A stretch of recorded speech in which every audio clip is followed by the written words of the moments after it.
इचलकरंजीकर हो, mega properties एक्स्पोसाठी सज्ज व्हा. भारतातील अग्रगण्य रिअल इस्टेट डेव्हलपरचे फ्लॅगशिप प्रोजेक्ट्स आणि रिअल इस्टेटमधील सुवर्णसंधी शोधण्याची सुवर्णसंधी सर्व काही एकाच छताखाली. भारतातील आघाडीच्या रिअल इस्टेट डेव्हलपरतर्फे खास प्रॉपर्टींचं प्रदर्शन.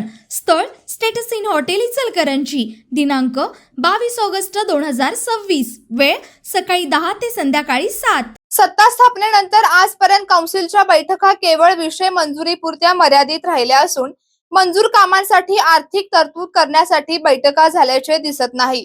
त्यामुळे शहरातील विकास कामे रखडली असल्याची खंत नगरसेविका विद्या साळुंखे यांनी महापालिका बैठकीत व्यक्त केली.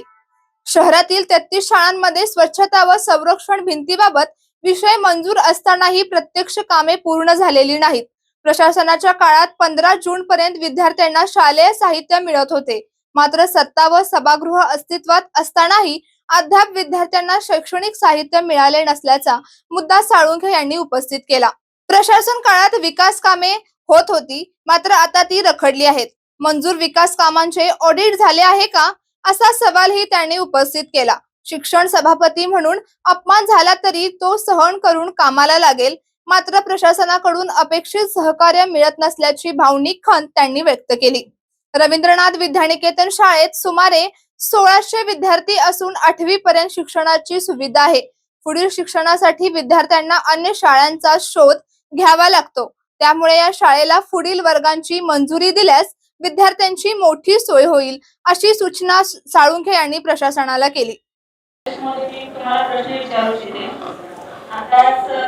आणि साहेबांनी कालच्या घडलेल्या घटनेचा उल्लेख केला.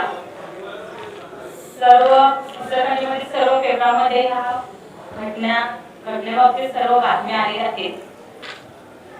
सिलिंग कोसळणे फक्त सिलिंगचा प्रॉब्लेम नाही आहे, त्याच्यामध्ये छतावरती मेन प्रॉब्लेम आहे. आता आपले गेली 4 महिने झाले शिक्षण समितीची सभा झाली, आपले महासभेत सगळे विषय मंजूर झाले. एकतर विषय मंजूर झाले, फक्त ठराव विषय मंजुरीसाठी झाले, आर्थिकसाठी कुठेही झाले नाही.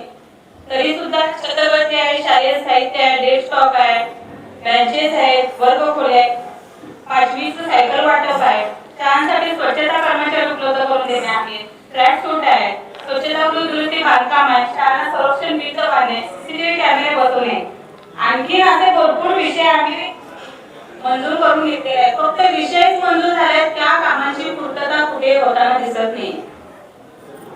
आज छत्रपतीचा प्रॉब्लेम आहे, आपण शालेय साहित्य वाटू शकत नाही, अत्यंत दुर्दैवाची गोष्ट आहे. सभागृहामध्ये माझा अपमान झाला तरी आम्ही परत ते सगळं विसरून परत आम्ही परत कामाला लागतोय. का तर आमच्यावर या मुलांचं पालकत्व आहे. सभापती म्हणून मी कुठेतरी काम करणं गरजेचं आहे. मॅडमांनी इतकं चांगलं मॅडमांचं काम आहे, सगळं धडाडीने आपली त्यांनी काम करतात, पण कुठेतरी शिक्षणाच्या बाबतीत त्यांची उदासीनता दिसून येते, असे इथं मला